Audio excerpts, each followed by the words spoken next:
What's up, everybody? It's July 2nd, 2017, and it's the 2,855th day that the U has not beaten FSU in football. Got a lot of basketball. Still got a lot of basketball today for you guys. And I just want to recap basically why I do this video is because I just like to give out my opinion of things that's going on in the sports world.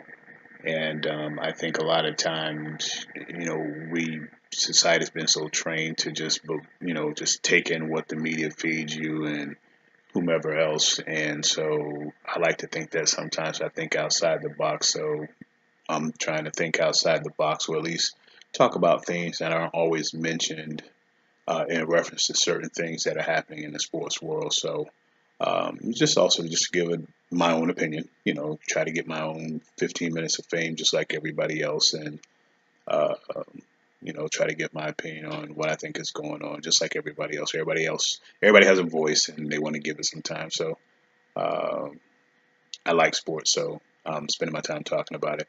It's not to convince anyone to believe what I say. There'll be a lot of people that don't agree.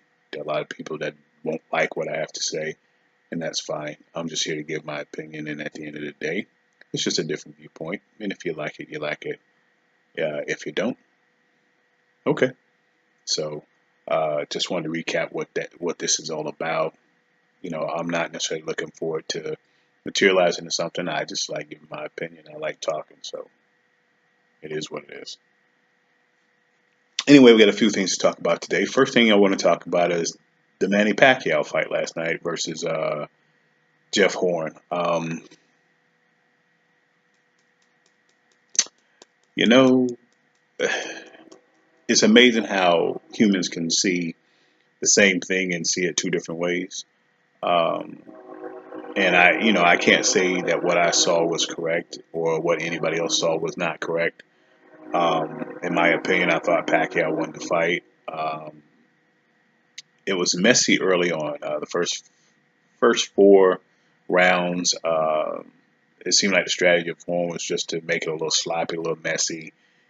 He took the avenue of when he thought Pacquiao was going to come in and rush him to hit him, he'd rush back at Pacquiao, and they would clash heads a lot of times. And for those fighters that are used to mixing it up in the middle like that, when they start getting those headbutts, they'll back up a little bit. And I think that affected Manny the first four rounds where the fighter did that. And to me, when they're mashing heads like that, it looks intentional to me, and I think it's dirty. But if the referees don't say anything, then I guess they have to let it go, and you have to adjust to it. You got to figure out, hey, if you're going to keep diving in, or if you're going to get back and just try to hit him as you go. Manny still looked faster than him. I think Manny was stronger than him, but the guy was able to take shots. That was the one thing I'll give him. He was able to take shots.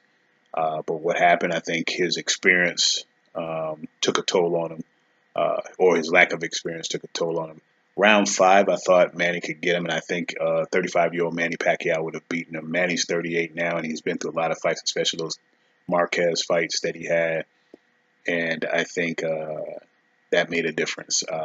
That made a difference. He couldn't close him out like he normally could. As the rounds went on, I thought Manny was getting his second win, and Horn was tiring out. And he only had 17 fights. Horn's only had 17 fights. He had only been past the eighth round four times, and he had never gone past the 10th round. And so in this fight, he went to full 12. He had never gone past the 10th round in any fight, and he had only been past the eighth round in four fights. Three of those were decisions. So that meant that his fights were never longer than 10 rounds. Um,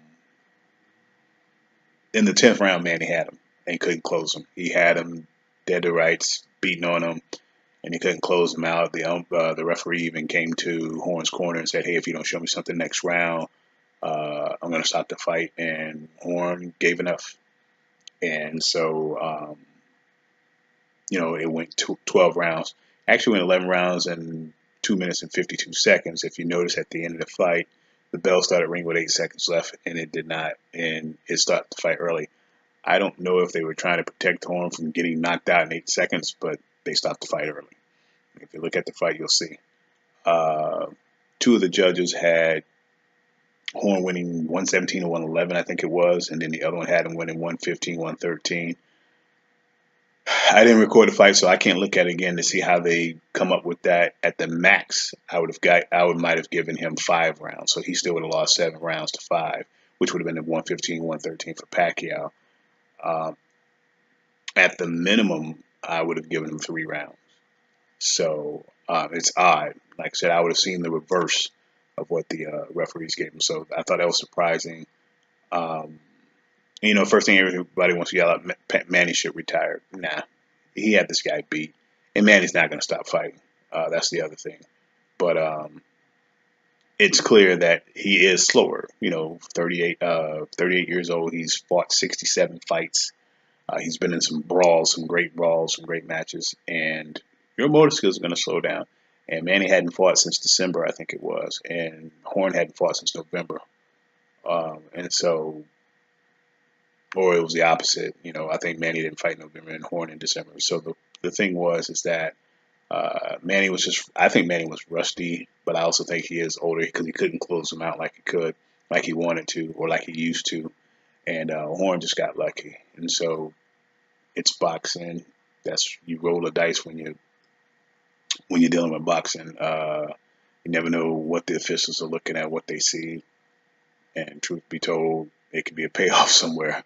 I think I don't know about the judges. I'm not sure. I would have to check and see where the judges were from, but it might have been some home cooking there as well. I thought it was interesting that Horn would call out Floyd Mayweather. Why are you going to call out a 40-year-old fighter? You've only fought 18 fights. You're 29 years old. Why are you going after the old guys? Fight the young guys. But he clearly he's already looking for a paycheck, another paycheck. So he's gonna call out Mayweather. I'm not even gonna entertain that. I just thought it was interesting that he would call out Mayweather. He's 40 years old. What are you gonna go after him for? It's the paycheck. That's what you're going after. Whether you beat him or not doesn't matter. It's paycheck. And if I was Floyd, and I know Floyd, he ain't going he ain't going to Australia to fight nobody, especially with the home cooking down there. But I think Floyd is just going to have this one last fight. There's nothing that he can get out of fighting Horn.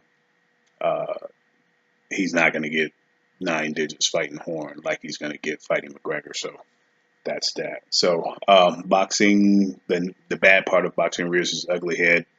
You got judges not calling the fight like the majority sees it, but hey, some people saw it differently. So be it. So I'll let it go at that.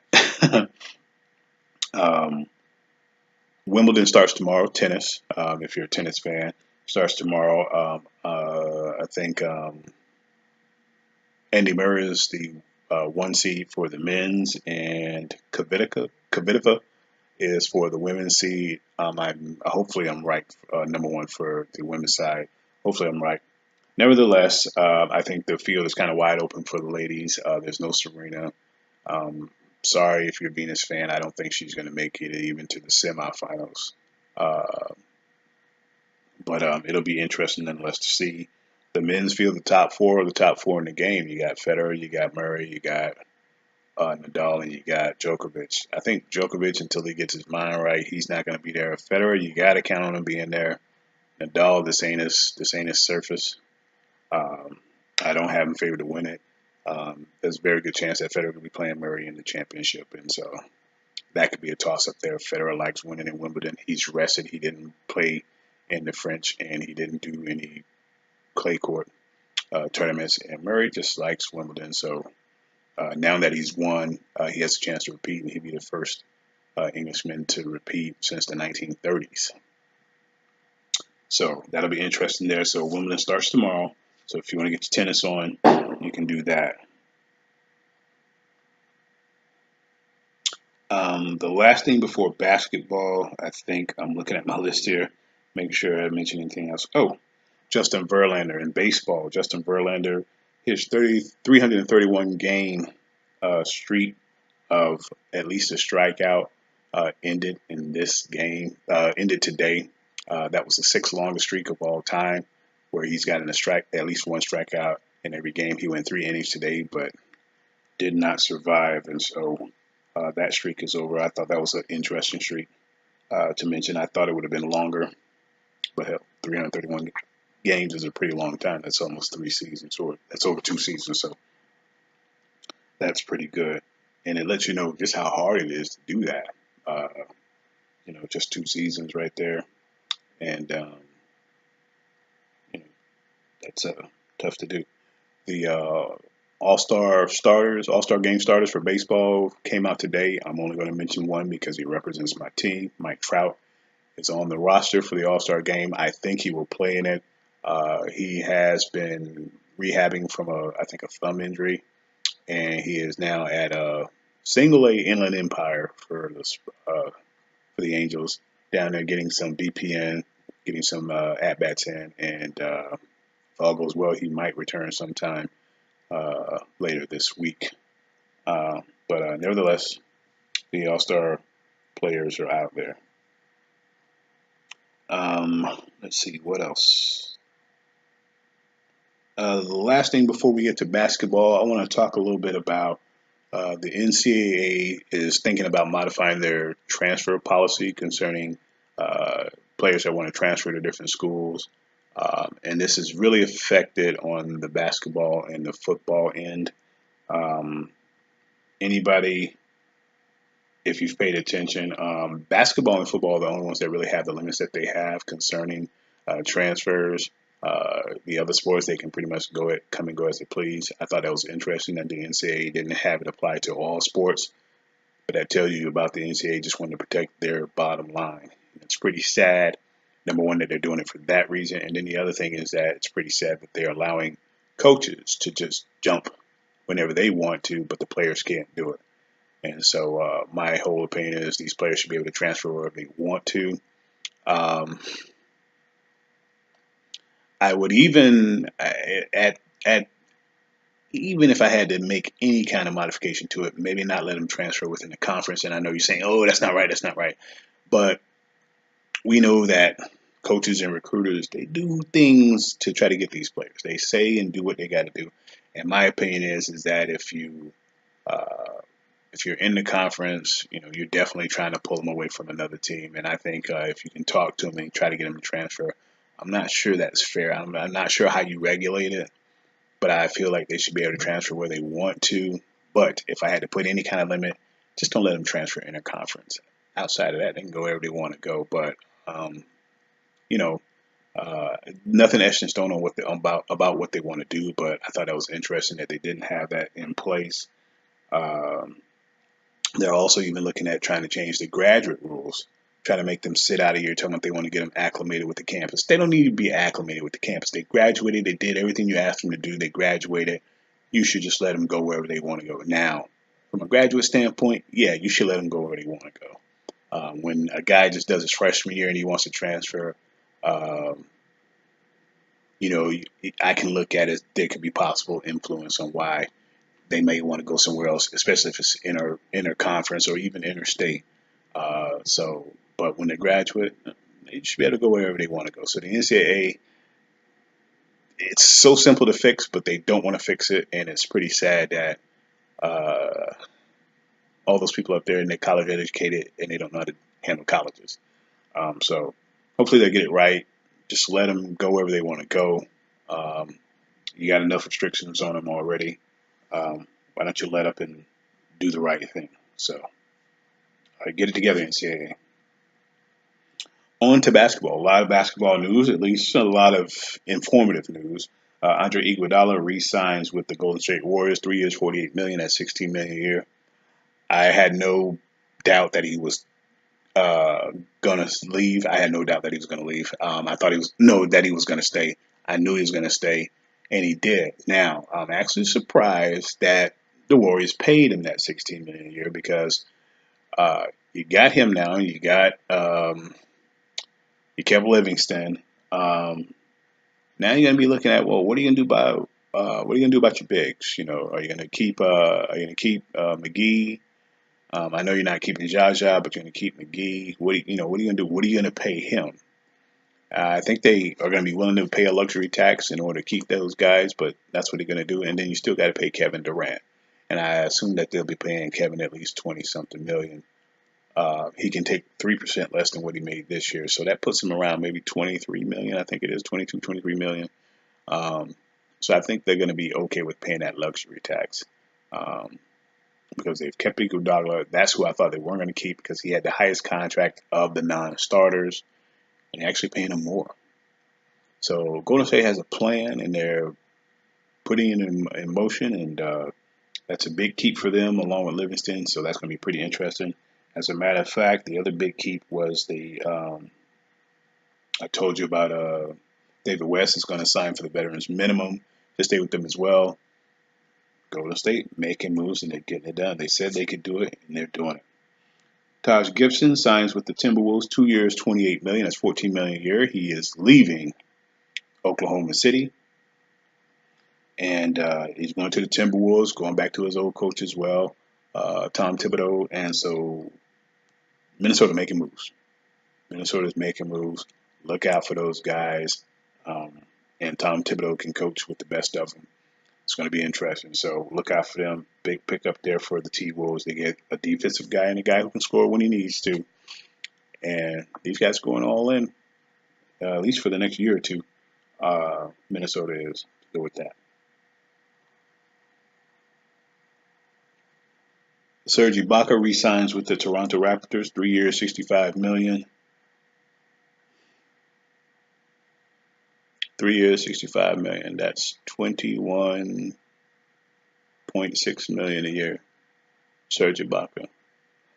Uh, Serge is a regular season kind of guy. Big games, I'm not seeing Serge, and I think it's a good deal if you. I think it's a good deal if that regular season Serge is in the playoffs. I think it's a bad deal if you're going to keep getting the same playoff Serge Ibaka.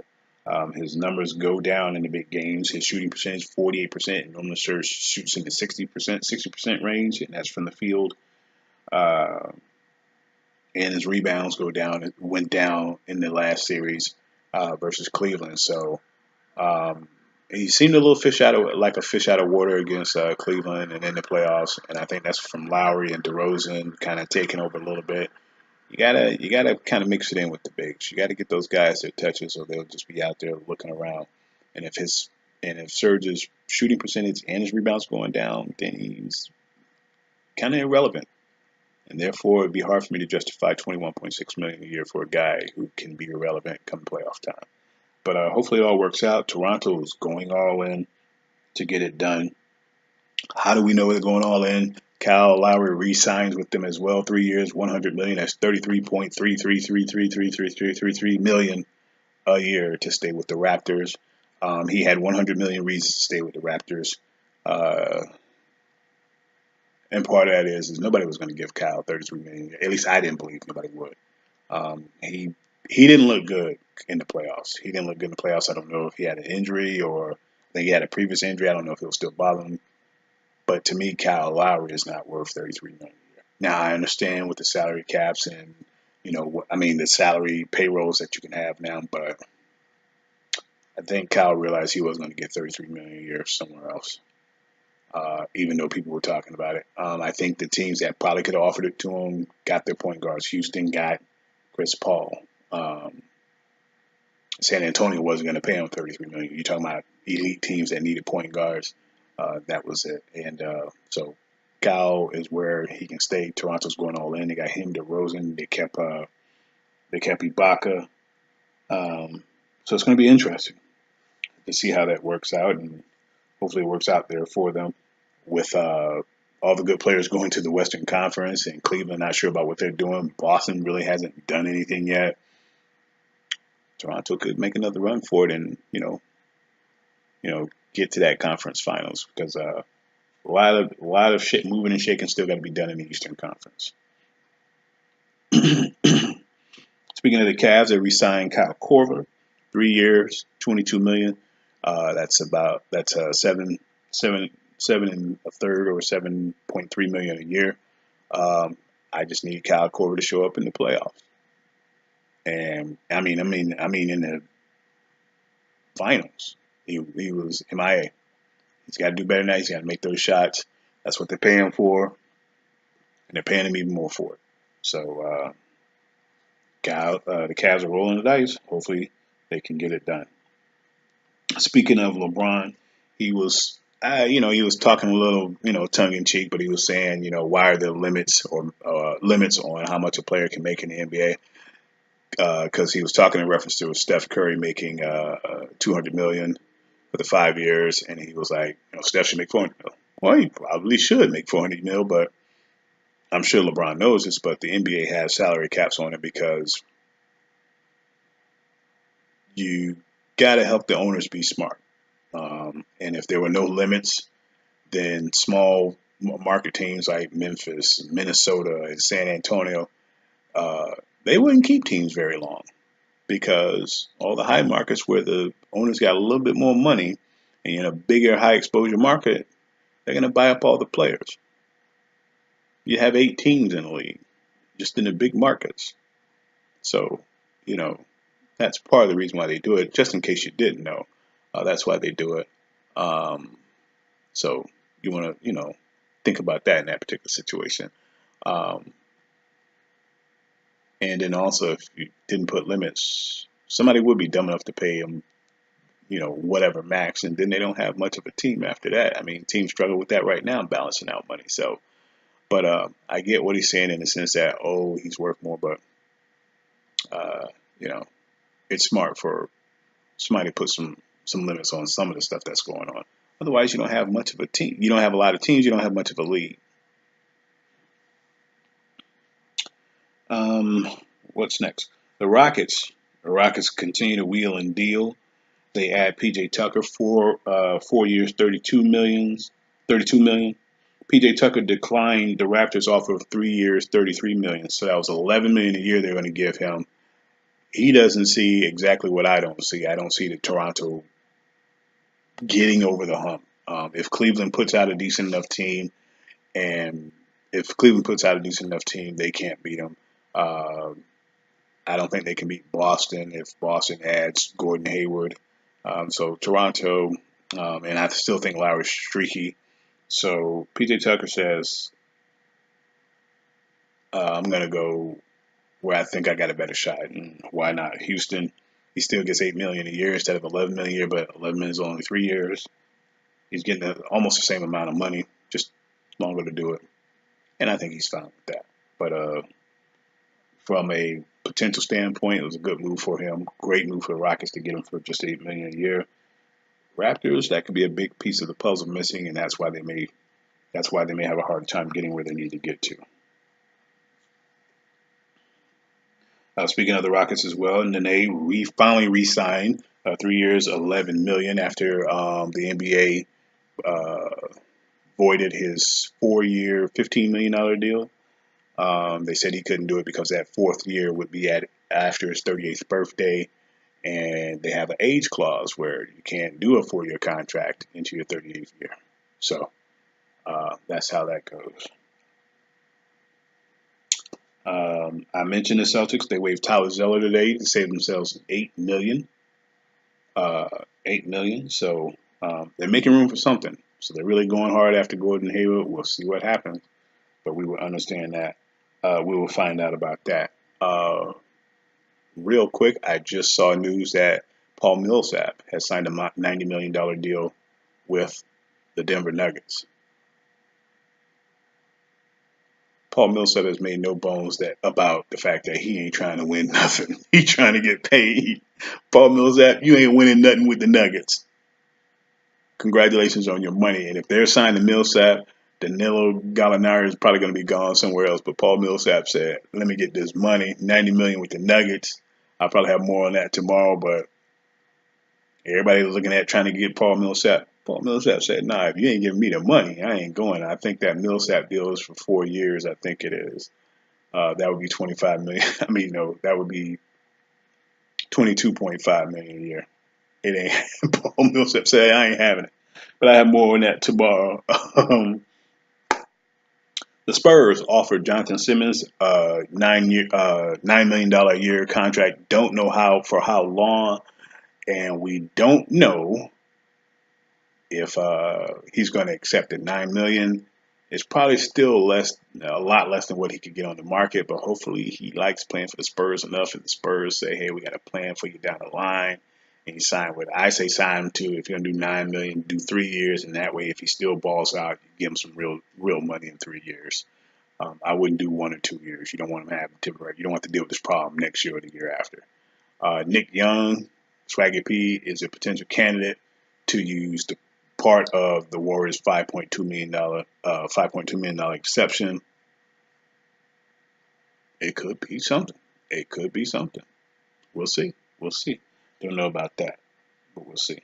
Spurs still got a lot of work to do besides Simmons. They got to figure out what they're going to do with Powell. David Lee is probably gone. Dedmon is probably gone. You got to figure out what you're going to do with Danny Green as well. So still a lot of holes to fill with Spurs. Plenty more going to be coming down the line concerning them. The last story would be the Sacramento Kings offered the max to Otto Porter, 4 years, $106.5 million. Otto Porter, ladies and gentlemen, Otto Porter stands to make 26.3 million a year. That's what I'm rounding it off to. 26.28. Hold on, 26. I had it right. 26.6 million a year for Otto Porter.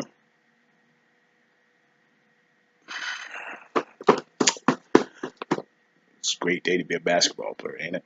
An NBA player. 26.8 million, 26.6 million. Otto Porter to go to the Kings. They made the offer to him, and he's gonna basically replace Rudy Gay. Rudy Gay can't stay healthy. I think he tore his Achilles last year, or sprained his Achilles, and I heard the Thunder's looking at him as well. Looking at Rudy Gay, he'd be good coming off the bench. He can't stay healthy, so you don't want to max. You don't want to give Rudy Gay a lot of money. But Otto Porter is to replace him, and so more on that if it ever happens. But that is a deal in the basketball world. It's going crazy in the NBA. Money's floating around, getting thrown around. Some of the teams you thought would be doing something aren't really doing anything, so it'll be interesting to see. But I'll keep you posted. Again, tomorrow, Wimbledon. You got the 4th coming up, Independence Day. It's getting closer to football time. So, you guys enjoy yourself. Enjoy the rest of the holiday. Take care. God bless. And free Colin Kaepernick. Peace.